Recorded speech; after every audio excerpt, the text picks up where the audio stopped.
O te whaatalo whātu lau whaafonga anga ile nei tai au mā lole soifo manuia, usi mai le whaafonga o talafo wala Radio Samoa. Ele o se amatanga le leina yaile sauni ngā lotu o le kerisimasi, ina ua mua whana le tangata i whafo i le kāpaka ma maliwa i lava. O le ekalesia so fitu I puino I road I Manukawi au Kilani, le ana tupu ai le tai au le aso to anai. Ma e whaapeo le tamawa umalona soifua na maliwa I lava I le nofoanga na tupu ai. Na lockdown pe loka I matangata lotu sai totonu o le fale sai le taimi. A to ai matua oi I totonu o la tau fale ai wha ngā solo so esu e ngā leo leo. E tupu le a mata le sauninga I totonu o le mauta lotu. Ma o le afu isa ta pena ai te masauni ai whana witi. O lo yeile tali tonunga o leo leo e na o le tamā lava o maliu na tau lai I ai. O sofa inga le na aluatu male la au malosi. Ma e tuufa atasia talo tai au. Ele I maua le na whaia. I reporti māta na whaasara laua lo maua mai eile to atele o sui o le kengi o le mongra mob sai fafo o le nofuanga na tupu ai. I reporti le staff o le tamaua maliwa Daniel E. Liu, fast fuluono tausanga le matua, ma o o se sui sini o le mongra mob. Ele masani ai na whaalongo ina tāloni o so whainga whaapea whaia I se nofuanga I se whalisa.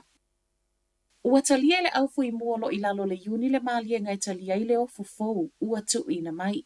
Luas fulma le ono fono tanga na whaia I tutono le silia ma le tasi le vaiaso. I le tele o vaenga o New Zealand, mai nei whailoa inga, o le ivas fitu tesi fitu pasene o sui awai, bua lato I o ina. O se ofo watapu ni ai nei ma le vasa iai le uni ma le pulenga, ale tinei mu, I le umi e se fulu valu masina. O se ofo o sau male siitanga I lua se fulu I le luas fulfaa pasene mo tutongi. So eso enga o toto a wale saha ili o le kanesa.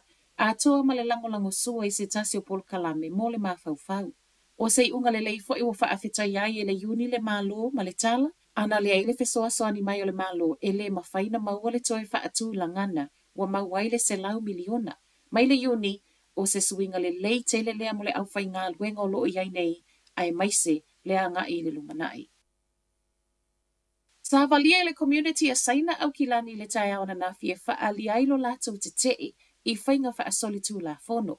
O whafoane le au tea square le ana lau tutu ai I lato nei ma wala au wa mo o mia se suinga I whaia wha asanga I tangata. O lo o whaia peale nei le alofa. O se sa vali na wha aua wai Queen Street ma wha mai a I le train station I Predoma.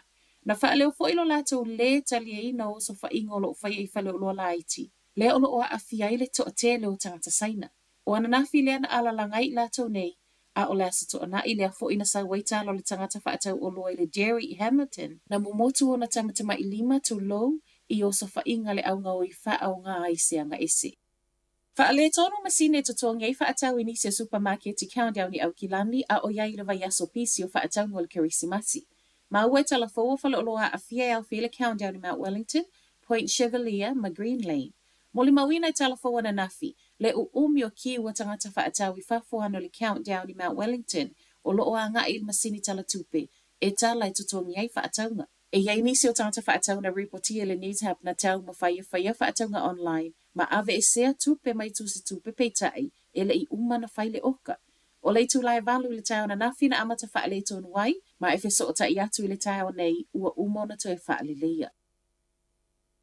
Whai watu I tala mai fiti, wa maua lei unga le whai ngā palo ta fiti, ma e mō le ulua I taimi talu mai le lua festival ma le whā, ua le ma whai ai na ia Frank Bainimarama malana Fiji for his party na no fo ia le telo no fo le mauta. Mai le 5 no fo le parlemene, na o le 2 le ana mau e Bainimarama malana party. O le People's Alliance Party e 2 tasi, National Federation Party e 5, ma le Social Democratic Party e 3. Ua mo mi ai nei le o se coalition po o se malienga tu ufa atasi le Fiji First Party ma se isi party.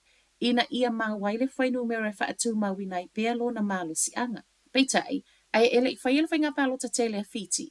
O le isi to alua, People's Alliance ma le National Federation, ua umona whai la ua whai poiponga, ma ua tau whai tutusai nei ma Bainimarama, I le ta I 2 ono foa. Ua kingmaker I nei le Social Democratic mana whaalielo na taita I le tau nei, o loo ia va ai uma I tu e lua. I reporti mai fiti, ele o whaatope tope ele whaai unga le kingmaker, ma ele o se mataa upu whai ngō fie, ona e iai nisi o taita e le leilo lato va. O tala na o le tai au, manuia le amatanga o le vaiaso.